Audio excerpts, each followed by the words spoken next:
From an RV park in Yukon turned into chaos, to hikers ambushed in the Tatras, from a Russian family killed in Ussuri-Krai, to a starving polar bear rampaging through an Arctic camp. These terrifying encounters prove that whether in the wild, the mountains, or even neighborhoods, bears can strike with unstoppable force. In this video, we'll delve into 6 true stories of brutal bear attacks on humans, revealing the raw terror hidden in these rare clashes. On August 30th, 2025, the wide valleys surrounding Dawson City in the Yukon glowed beneath the golden light of late summer.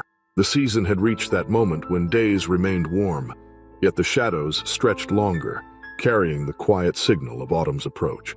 Families filled a quiet campground, their voices carrying across the open space. The air was heavy with laughter, the crackle of kindling, and the smoke of a communal barbecue drifting lazily skyward. Picnic tables overflowed with food, while the smell of sizzling meat carried far on the evening breeze.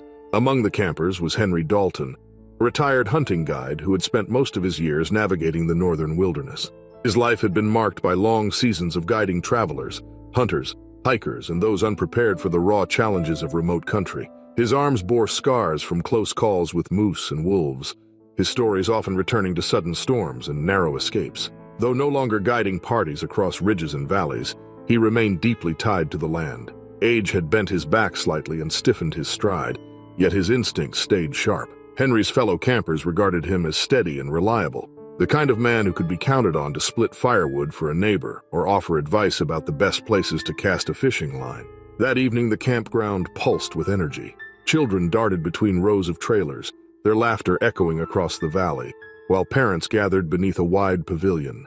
Grills smoked as food seared over open flames, the scents mingling into a savory haze that wrapped around the gathering. Few stopped to consider what those smells might summon from the wild edges beyond the lights. In the surrounding forests, the berry crop had already thinned, leaving patches nearly bare. With their usual food sources dwindling, grizzly bears had begun roaming farther afield, hunger pressing them into places they normally avoided. As the sun dropped behind the ridges and dusk thickened, a noise stirred at the tree line. At first it seemed ordinary, perhaps a loose dog or the shuffle of raccoons through the undergrowth. But then the sound deepened, branches cracking beneath a weight far too heavy for small creatures. Campers turned their heads toward the dark fringe of trees. Out of the brush emerged a shape that dwarfed expectation. Broad shoulders, fur matted and ragged from lean foraging, eyes glinting in the lantern glow. Realization spread quickly. This was no stray animal. A grizzly, drawn by hunger and the scent of cooked meat, had come directly into camp. The bear surged forward without hesitation. Picnic tables crashed aside as families scrambled back. Plates clattered, food spilled across gravel, and frightened voices rose into sharp cries. The animal barreled into the center of camp, its weight slamming against the side of a trailer with such force that the frame shuddered and glass rattled loose. Panic erupted. Henry's reflexes, honed from decades in the backcountry, flared to life. He spotted 2 children standing frozen near the path of the bear. Without thought for himself, he shoved them toward the open door of an RV, pushing them into safety. As he turned back, a massive paw swiped across his back, tearing through shirt and skin alike. The blow hurled him to the ground, crimson seeping through the fabric as he struggled for breath. Chaos rolled through the camp. Some families dove into vehicles, slamming doors and leaning on horns in a desperate attempt to frighten the predator. Others crouched behind trailers, clinging to one another as the bear tore into wooden benches and sent coolers flying. The air reverberated with the mixture of human screams, blaring horns, and the guttural growls of the animal. A place that had only minutes earlier been filled with joy now shook with terror and confusion. No one knew where to run or whether safety even existed within the flimsy barriers of their trailers. Engines roared as headlights swept across the grounds, throwing long beams that cut through the smoke of abandoned grills. The bear turned toward the lights, muscles rippling under its hide, and lunged again. Another trailer shuddered under its strike, pots and dishes crashing inside. Families pressed themselves flat against walls, praying the thin metal would shield them. The smell of food, now mingled with spilled grease and charred scraps, only heightened the animal's frenzy. On the ground, Henry fought to remain conscious. Pain racked his body with each movement as he crawled toward the shadow of another camper. His breath came shallow, but his determination to survive held firm. Through the narrow window of the RV he had pushed the children into.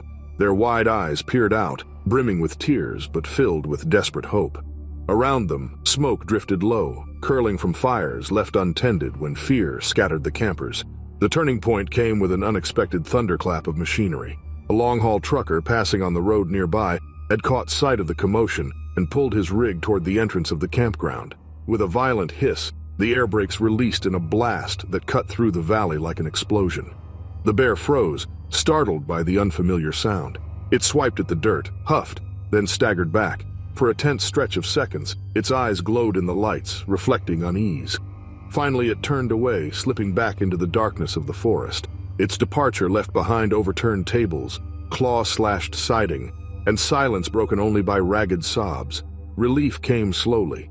At first, no one dared move, unwilling to believe the danger had truly passed. The laughter of earlier hours was gone, replaced by weeping, hushed prayers, and the low idle of engines left running. When rangers arrived, weapons ready, they scanned the tree line before stepping cautiously into the wreckage. Their presence steadied nerves, though the damage was plain. They found Henry pale but alive, his back marked by deep gashes. Medics tended him quickly, pressing bandages against his wounds and preparing him for transport to the nearest hospital. Throughout the night, families huddled together inside their campers. Sleep was impossible. Each creak of branches or gust of wind rekindled memories of the bear's charge. The scent of blood and smoke lingered in the heavy air, pressing against every reminder of vulnerability. By morning, daylight exposed the wreckage. Claw marks streaked across aluminum siding, benches splintered into shards, and coolers shredded as if by blades. What had begun as a peaceful gathering beneath summer skies had ended as a scene of destruction and dread. News of the attack spread swiftly through Dawson City and neighboring communities. Officials explained that a season of poor berry growth had driven grizzlies closer to human settlements, their desperation outweighing natural caution. Locals spoke of Henry with admiration, crediting his swift action with saving the children's lives. The campground would eventually rebuild and the memory of fear would slowly fade, but for those who had lived through the night, the experience remained seared into memory. It stood as a stark reminder of how quickly wilderness can invade spaces people believe are safe, and how fragile the line is between human order and the wild's relentless power.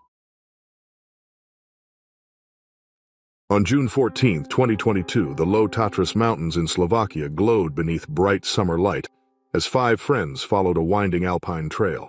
Among them was Katarina Novak, 27 years old, who had grown up in a nearby town surrounded by forests and ridges. She loved the outdoors and had spent much of her life hiking, skiing, and camping across these slopes. Strong and energetic, she often led her companions into the wild, carrying a heavy pack filled with supplies and keeping a brisk pace.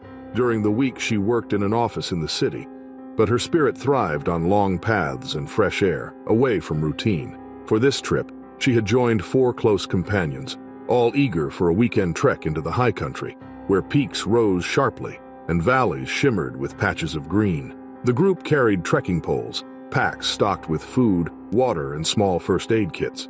The trail wound steadily upward through spruce forest, opening at intervals onto meadows dotted with summer berries. The climb was demanding more in stamina than skill, each step crunching over gravel and roots. Birdsong filled the air, and the chatter of boots on rock echoed through the shaded slopes. Spirits were high, and when they reached a patch of berries glistening red in the sun, they stopped to rest, laughing as they shared snacks. The fruit, bright and sweet, felt like a small prize after hours of walking. None realized they had wandered into the feeding ground of a bear with her young cub. Recent seasons had been mild, with shorter winters that left bears active longer and roaming farther in search of food. The mingled scent of people and berries drifted through the air, catching the attention of the animal. In a sudden crash of branches, a massive European brown bear emerged from the shadows, her cub close behind. The sight froze the hikers for a heartbeat before instinct took over. With a guttural roar, the bear charged, the ground quaking under her weight. The friends scattered, stumbling across roots and rocks in a frantic attempt to escape. Katerina turned to run, but her foot caught on a hidden root, sending her hard to the ground. Before she could rise, the bear closed in, claws raking and jaws snapping. She was dragged through brush, her legs torn open, her cries echoing across the valley. Her companions reacted in desperation. They hurled stones, packs, and poles with all their strength, their shouts reverberating through the clearing. The animal's fury did not waver. One of the hikers rushed forward, swinging a trekking pole directly against the bear's muzzle. The strike forced the predator to recoil for a moment, rearing back in pain and confusion. The cub whimpered from the trees, drawing its mother's attention. With one final roar, the bear turned and retreated into the forest, vanishing into shadow and silence. The clearing grew quiet except for the ragged breaths of the hikers and the faint rustle of branches where the animals had disappeared. Katerina lay sprawled on the ground, her clothes shredded and stained with blood. Deep wounds cut into her legs, and her face had gone pale with shock. Her companions rushed to her side, pressing spare shirts and cloths against the worst injuries, their hands shaking as they tried to stem the bleeding. The echoes of the bear's roar lingered, and every snap of a twig nearby sent waves of fear through the group. Time seemed to stretch painfully as they worked. One friend tightened a belt high on her thigh to slow the bleeding, while another climbed a ridge in search of a cell signal. Reception flickered in and out, but after repeated attempts, an emergency call finally connected. Their message was brief and urgent. A young woman mauled, needing immediate rescue. The group clustered close, watching the trees while they waited, terrified the bear might return. Minutes passed like hours before the faint thump of helicopter blades reached them across the ridges. Relief spread through the hikers as a red and white aircraft appeared above the clearing, scattering leaves and dust in the gust of its rotors. Paramedics descended quickly, carrying stretchers and medical packs. Their practiced efficiency brought order to the chaos, checking her breathing, dressing wounds, and preparing her for evacuation. Painkillers dulled her cries, reducing them to faint murmurs as she was strapped securely to a stretcher. Soon she was lifted into the helicopter, the machine rising and carrying her toward the safety of a hospital in the valley below. The remaining hikers stood together, drained of strength as the aircraft disappeared over the mountains. With the noise gone, exhaustion set in, heavy as stone. They retraced their steps down the trail under ranger escort, eyes darting to the dark forest, where every shadow seemed to shift. The once inviting wilderness now felt like a place of menace, every rustle of leaves a reminder of what had nearly taken their friend's life. News of the attack spread quickly through the region, sparking concern among locals and tourists. Rangers explained that warmer winters had extended the active season of bears, pushing them closer to trails and villages.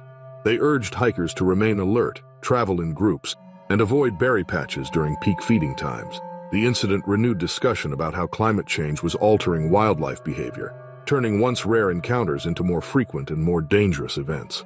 At the hospital, Katerina endured hours of surgery as doctors worked to repair torn muscles and stem the bleeding that had nearly claimed her life. Recovery stretched over weeks, filled with therapy sessions and long days in bed.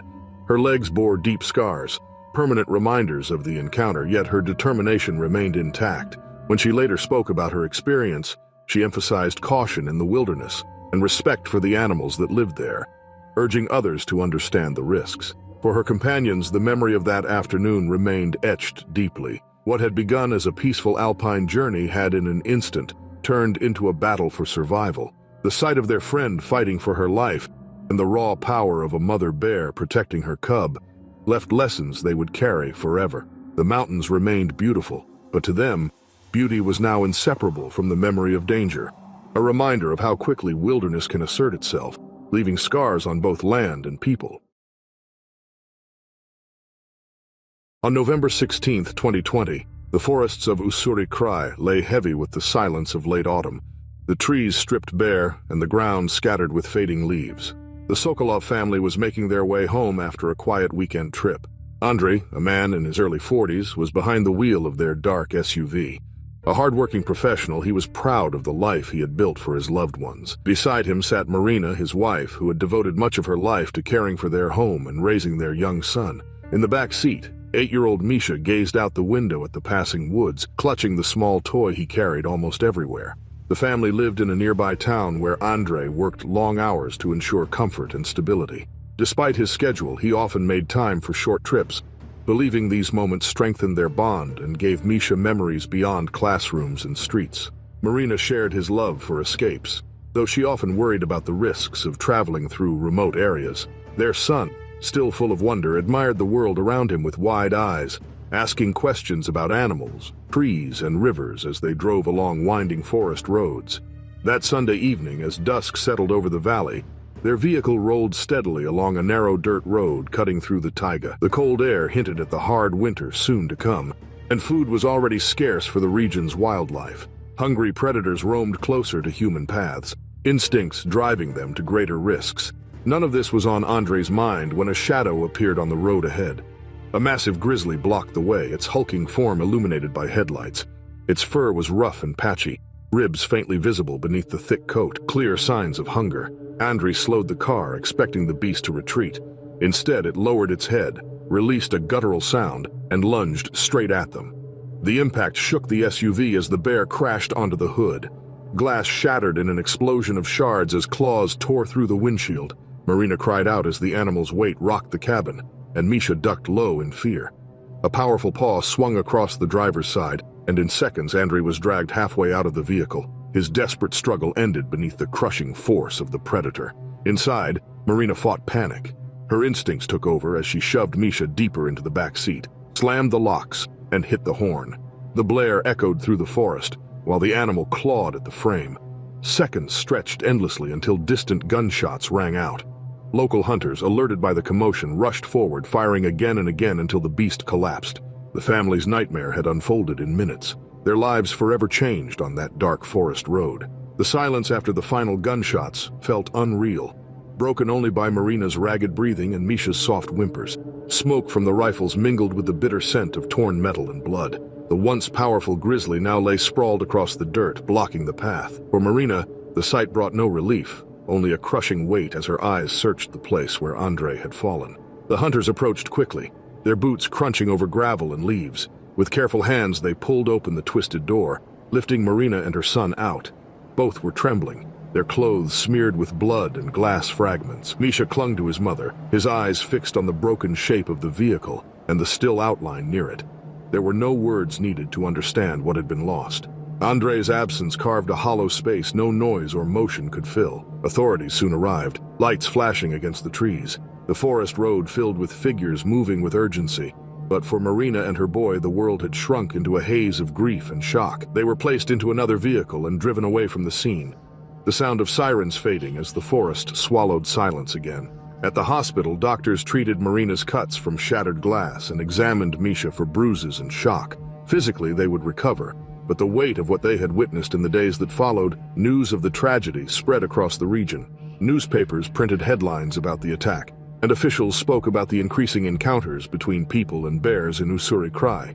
Food shortages had driven predators closer to roads, farms, and villages, erasing the natural boundaries that once offered safety. The story of the Sokolov family became a symbol of this growing danger. Locals mourned Andre, remembered for his devotion to family and tireless work. Neighbors gathered to bring food, offer prayers, and sit quietly with Marina as she struggled to find strength for her son. Misha often woke at night crying out in fear, clinging tightly to his mother as though letting go would mean reliving the horror. For Marina, each dawn became a test of will, facing a life reshaped in minutes on a lonely forest road.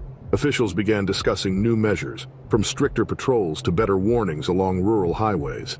Experts reminded residents that the land belonged to powerful creatures whose struggle for survival often collided with human lives. Yet no law or policy could erase the scar left on one small family. For Marina and Misha, survival now meant carrying forward with memories that would never fade. The loss of a father and husband cast a shadow time would not easily heal. Their lives, once filled with the simple joys of family trips, had been torn apart by the sudden fury of the wild, leaving a reminder that in Ussuri-Krai, safety was never certain, and tragedy could strike without warning.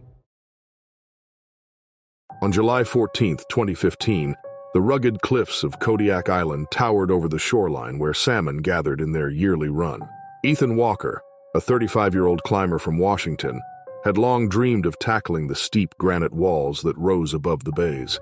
An experienced outdoorsman, he was known among friends for his endurance and careful planning. Years of training had taken him across mountain ranges and icy ridges, but the wild isolation of Alaska drew him most. Here, the land still belonged to giants, and every step carried a reminder of the untamed world. Ethan arrived on the island with little more than a pack of climbing gear, food supplies, and his emergency flare gun. He had studied maps and reports, choosing a granite face that loomed high above a salmon-rich river. The climb was meant to test his strength and patience, a challenge he believed would reward him with silence and unmatched views. For hours, he focused on the rhythm of his movement, his fingers gripping holds, his boots scraping against the rock. The ocean breeze carried the scent of salt and fish, and seabirds wheeled overhead as the day grew warmer. What he did not know was that the smell of spawning salmon carried inland, drawing predators from miles away. Kodiak bears, among the largest on Earth, moved along the riverbanks in search of food in a season when fat reserves meant survival. One such giant, gaunt and restless, wandered toward the base of the cliff where Ethan climbed. Its massive form shifted through the brush until it reached the rocky ground below. The sound of claws on stone reached him first. He glanced down and froze at the sight of the animal, its broad shoulders and shaggy coat glowing in the sunlight. The bear's head tilted upward, and a deep roar rolled across the cliff face. Trapped halfway up, Ethan had no easy way down and no chance of outrunning the beast even if he tried. His heart pounded as the creature circled, pacing as though waiting for him to fall. Then, in a burst of raw strength, the predator reared on its hind legs and swung a paw toward the wall. The strike sent loose stones clattering and grazed Ethan's shoulder and arm. Pain tore through him, and his grip faltered on the narrow ledge. For a terrifying moment, he nearly lost his hold, the ground spinning far below. Blood trickled down his sleeve as he pressed against the rock, fighting to steady himself. The bear roared again, lunging with another swipe that rattled the cliff and sent dust into the air. With shaking hands, Ethan fumbled at his pack and pulled free the bright red flare gun he kept for emergencies. He raised it, heart hammering, and fired. A burst of fire and smoke lit the air, startling the animal as it clawed again toward him. The noise and sudden flash forced the beast to retreat several paces, shaking its head in agitation. Ethan, bruised and bleeding, clung desperately to the rock, his muscles screaming as he struggled to climb higher. Inch by inch, he pushed upward, his mind locked on the thought of reaching a ledge beyond the reach of claws. Each movement became a battle, each breath shallow with fear. Finally, with the flare still smoking below, he pulled himself onto a narrow ledge, trembling but alive, staring down at the shadow of the predator lingering on the ground. He pressed his back against the cold granite, gasping as he steadied himself on the ledge. Below, the bear paced in heavy circles, its massive form shifting across the stones near the riverbank. The smell of fish drifted upward, mixing with the tang of gunpowder from the flare that still smoked faintly. Though the predator had backed away a few meters, its presence was overwhelming, its deep growls rising and falling like the beat of a drum. Every sound echoed up the wall, reminding Ethan he was not safe yet. Blood seeped from his arm where the paw had grazed him, soaking his sleeve. Each movement sent sharp jolts through his muscles, but he knew he could not remain frozen. The ledge gave him only a moment's rest. The animal remained close, waiting, its claws scraping rock as it moved in restless arcs. Ethan studied the terrain above, searching for the quickest path to higher ground. The climb would be brutal, his body already shaking with exhaustion, but hesitation risked another strike if the beast lunged higher. Slowly, he pulled himself upward again, forcing each limb to obey. His boots slipped on patches of loose stone, but his grip tightened with sheer will. Behind him, the sound of the bear's frustration filled the air as it slammed against the cliff with its weight. Dust rained down, coating Ethan's face as he fought to ascend. The minutes stretched into eternity, his breath short and ragged, his mind locked on survival alone. At last, the slope eased, giving him a broader ledge to crawl onto. He collapsed there, chest heaving as his eyes scanned the valley below. The predator had finally withdrawn toward the river, distracted by the strong scent of salmon in the shallows. Its massive head dipped into the water, ignoring the climber now clinging far above. Relief swept through Ethan, though it carried with it an almost unbearable weight of fatigue and pain. Hours passed before he dared move again. The flare had long since burned out, leaving the cliff face shrouded in evening shadows. He wrapped his injured arm with a strip torn from his shirt, knowing it was only a temporary fix. His pack still held food and water, but the real challenge was the descent. Night was approaching, and one misstep could send him crashing into the same ground where the animal had stood. When at last he began his slow climb down the opposite side, his movements were stiff but determined. Each foothold tested his resolve, but the thought of reaching safety kept him steady. By the time he stumbled onto softer ground, the sky had deepened into twilight. His legs nearly gave out, yet he pressed forward until the outlines of campfires glowed faintly in the distance. The encounter left its mark not only in the cuts along his arm, but in the heavy memory of claws swiping through the air and the weight of helplessness against such power. For Ethan, the mountain was no longer simply a place of challenge and beauty, but a reminder that on Kodiak Island, even the tallest cliffs could not shield a man from the reach of the wild. The experience carved itself into him, proof that survival was measured not only by skill, but also by the will to keep moving when the ground itself seemed to give way. On August 18, 2014, the summer sun dipped behind the Rocky Mountains, casting long golden shadows across a quiet neighborhood in Boulder. Families gathered at a playground where evenings were filled with laughter, the squeak of swings, and the chatter of parents watching children climb and run. Among them was Megan Harris, a 34-year-old mother known for her warm smile and steady presence. She worked part-time at a community center and spent most evenings with her daughter, believing the playground was a safe space for children to explore. For Megan, those hours under fading light were a cherished ritual, a balance to her busy days. Her 6-year-old daughter loved the jungle gym and monkey bars, always testing her strength as her mother encouraged her from a nearby bench. The families often knew each other by name, creating a sense of closeness that made the playground feel more like a second home than a public space. That evening was no different. The air was mild, the grass still warm, and parents chatted in small groups while children darted between slides and swings. But not far from the neighborhood, the foothills and wooded edges stirred with movement. Black bears, smaller than grizzlies but still powerful, searched for food as summer stretched on. The smell of garbage left in open bins often lured them closer to town. That evening, one such bear followed its nose through yards and driveways until it reached the playground. The scent of snacks, spilled juice, and unsealed trash drew it toward the families, who had no idea danger was near. The first sign was a dark shape near the trash cans. At first, a few parents assumed it was a large dog, but the low rumble and heavy frame revealed something else. Children pointed and shouted, startling the animal. The black bear, already on edge, turned suddenly, its ears flattening as it focused on the noise. Then it lunged forward. Chaos broke out in seconds. Children screamed and scattered, some running toward their parents while others froze near the climbing structures. The ground shook as the bear charged across the grass, claws tearing into the earth. Megan, standing close to her daughter, realized the animal was bearing down on them. Instinct overtook fear. She rushed forward, pushing her child behind her just as the animal swiped with its paw. The claws raked across Megan's shoulder and back, tearing through fabric and skin. She cried out in pain but held her ground, shielding the small figure behind her. Parents on the sidelines hurled whatever they could grab, rocks, sticks, even shoes. The bear reared again, towering over the benches.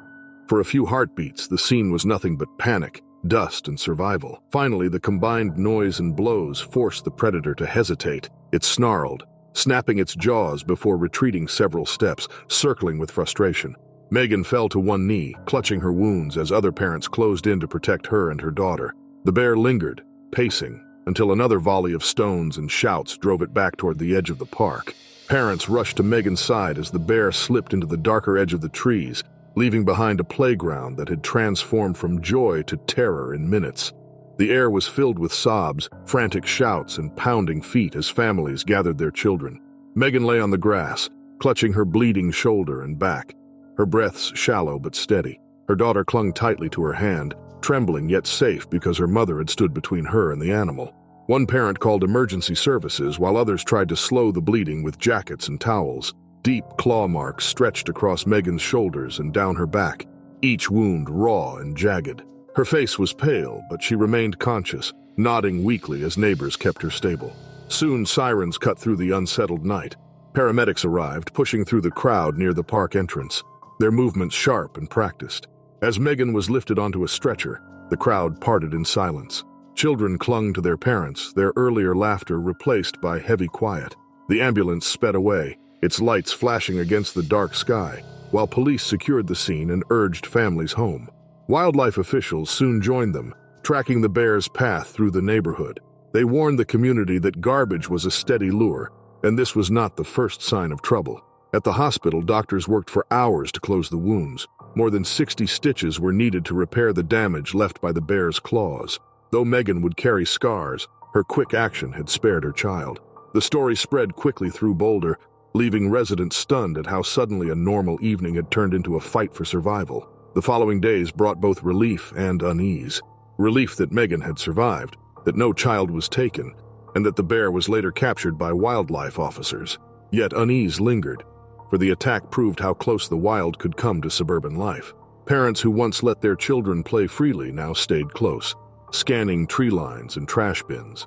The playground itself was quiet for days. its benches and jungle gym standing empty, a reminder of what had happened. Officials held community meetings to discuss better ways of handling garbage and securing neighborhoods from wandering bears. Fences were reinforced, and new rules were set about leaving food outside.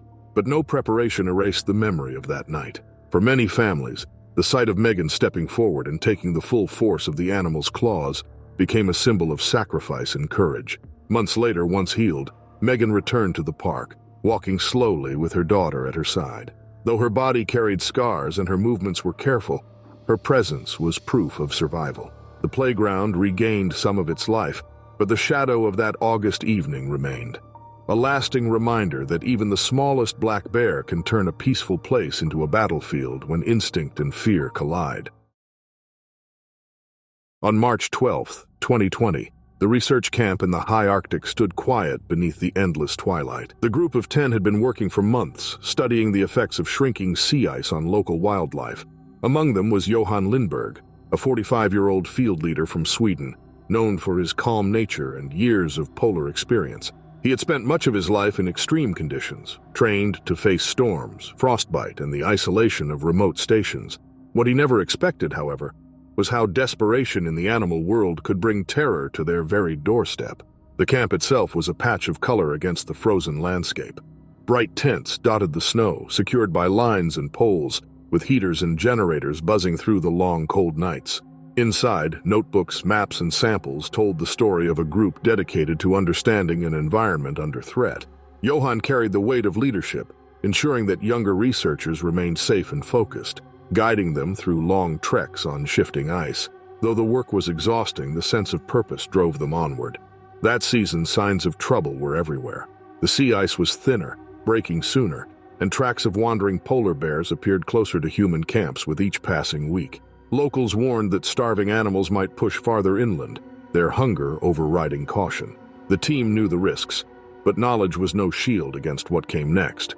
That evening, the researchers had just returned from the field, their boots leaving dark prints in the snow as they moved toward the warmth of their tents. The air was still when a crash shattered the calm. The perimeter fence, meant to provide some protection, buckled under the weight of a massive white bear. It pushed through with ease, its hollow frame driven by hunger, its nose catching the scent of stored food and fuel. Chaos erupted instantly. The animal moved with violent force, smashing into tents, ripping through nylon and scattering supplies. Generators toppled under its weight, heaters cracked open, and flames sputtered briefly before dying in the snow. The team scrambled for cover, diving toward vehicles at the camp's edge. Johan stood firm, gripping the flare gun at his side. He fired once, a burst of red light streaking into the dim sky. The flare hissed, but the animal was not deterred. With a sudden roar, it charged at him, swiping with its massive paw. The blow caught his shoulder, crushing bone and knocking him to the ground. His body slid across the icy crust as the bear loomed above, dragging him in its jaws. The others, horrified, scattered further, some stumbling into the snow while others locked themselves inside trucks. The bear tore through whatever moved, thrashing at equipment, flattening the fragile structures built over weeks. In moments, the camp transformed from an orderly base into a field of wreckage, cries of pain mixing with the snarls of the predator. Snow swirled in the dim Arctic light as Johan's body was dragged across the ice, leaving a trail of red. His cries faded beneath the guttural roars of the predator, which shook the camp with its fury. The vehicles where the others sheltered rattled as the bear clawed at doors and windows, each strike a reminder of how fragile their defenses were. Inside, the researchers clutched one another, unable to look away as their leader suffered in the open. The beast turned from Johan's still form, its ribs visible beneath its fur, and prowled through the wreckage. Tents that once held food and bedding were now flattened, their contents scattered and shredded. The bear tore into storage containers, smashing through metal lids and spilling rations into the snow. Cans rolled across the ice, bursting open under its weight, while the smell of fuel leaked from overturned heaters. Sparks flickered briefly as wires snapped, the air filled with smoke and frost. For the team, every second felt like an hour. The bear lunged at shadows, striking at moving fabric or fluttering tarps, its desperation making it more violent. Two researchers who had not reached a vehicle crouched behind a snowbank, their hearts pounding as the animal passed only feet away, its paws crushing the icy crust. They stayed frozen, every breath shallow, knowing that a single sound could mean the end. It was not until the echo of distant engines reached the valley, that the balance shifted.